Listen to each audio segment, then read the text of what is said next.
মই আটাইতকৈ আচৰিত হৈছোঁ যে বিতৰ্কটো হ'ব লগা কথা। প্ৰথম বস্তুটো হৈছে কি ৰাজীৱ খদিয়াৰ মৃত্যু হৈছে।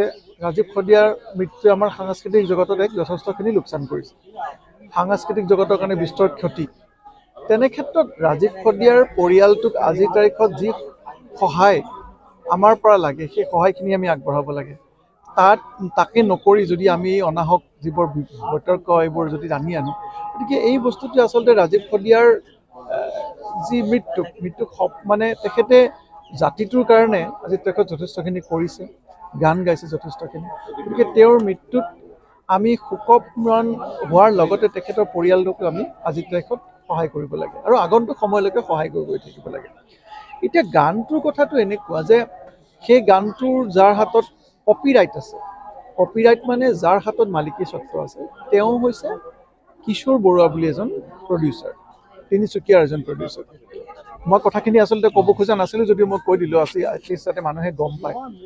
কিশোৰ বৰুৱাই সেই গানটো ৰাজীৱ খদিয়াকো গোৱাইছিলে আৰু সেই একেটা গানকে মোকো তেখেতে গোৱাইছিলে, য'ত যিজন কম্প'জাৰ আছিলে সঞ্জয় আৰু এলবাৰ্ট বুলি এজন কম্প'জাৰ আছিল। এতিয়া ৰাজীৱ খদিয়াও গায়ক আৰু ময়ো গায়ক। গতিকে তেনে ক্ষেত্ৰত মই কি গম পাওঁ যে সেই গানটোৰ মালিকী স্বত্ব কিশোৰ বৰুৱাৰ লগত আছিলে। গতিকে যিজনে সেই মালিকী স্বত্বটো লৈছে, তেওঁৱে যদি মোৰ প্ৰযোজক হয়, তেওঁৱে যদি ৰাজীৱ খদিয়াৰো প্ৰযোজক আছিলে, তেতিয়াহ'লে কেনেকৈ ৰাজীৱ খদিয়াৰ গানৰ পৰা মই ল'লোঁ বা মোৰ পৰা কোনোবাই ল'লে? এইটো সম্ভৱ হ'ব নোৱাৰে।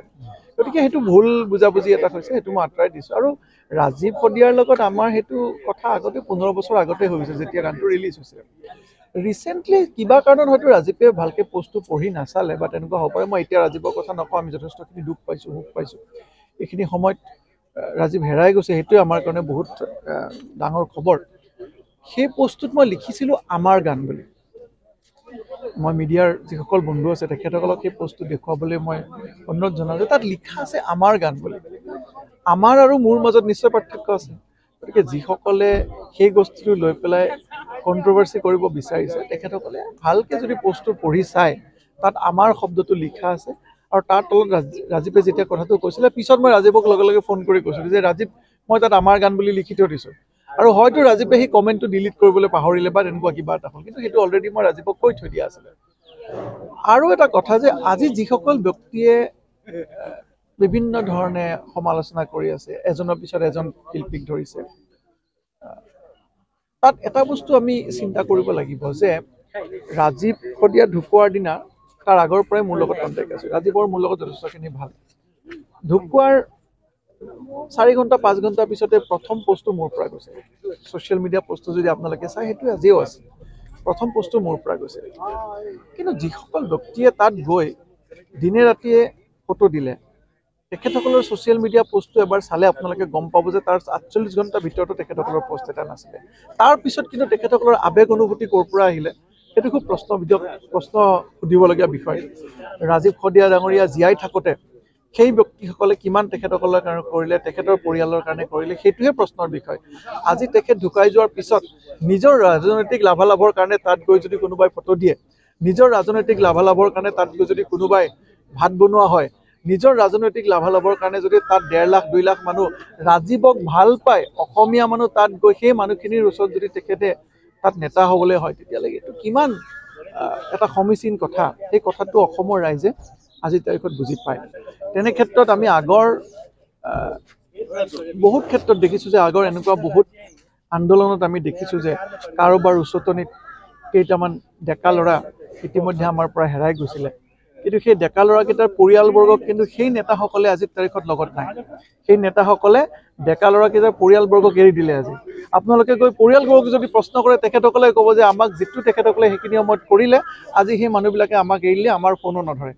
গতিকে মই ভাবোঁ যে শিল্পীক সদায় শিল্পী হিচাপে থাকিবলৈ দিব লাগে। শিল্পীৰ লগত ৰাজনীতিক কেতিয়াও একাকাৰ কৰিব নালাগে। শিল্পীক শিল্পকৰ্মত ব্যস্ত থাকিব দিব লাগে। অসমৰ ৰাইজে প্ৰতিজন শিল্পী হিচাপে ভাল পায়।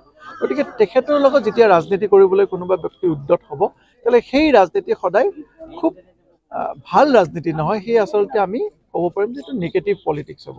গতিকে মই অনুৰোধ জনাওঁ, অসমবাসী ৰাইজে সকলো বস্তু চাই আছে, অসমবাসী ৰাইজে সকলো বস্তু দেখি আছে। ৰাজীৱ খদিয়াৰ প্ৰতি আমাৰ যিখিনি কৰ্তব্য জীয়াই থাকোঁতে কৰিবলগীয়া আছিলে, সেইখিনি আমি কোনোৱে নকৰিলোঁ।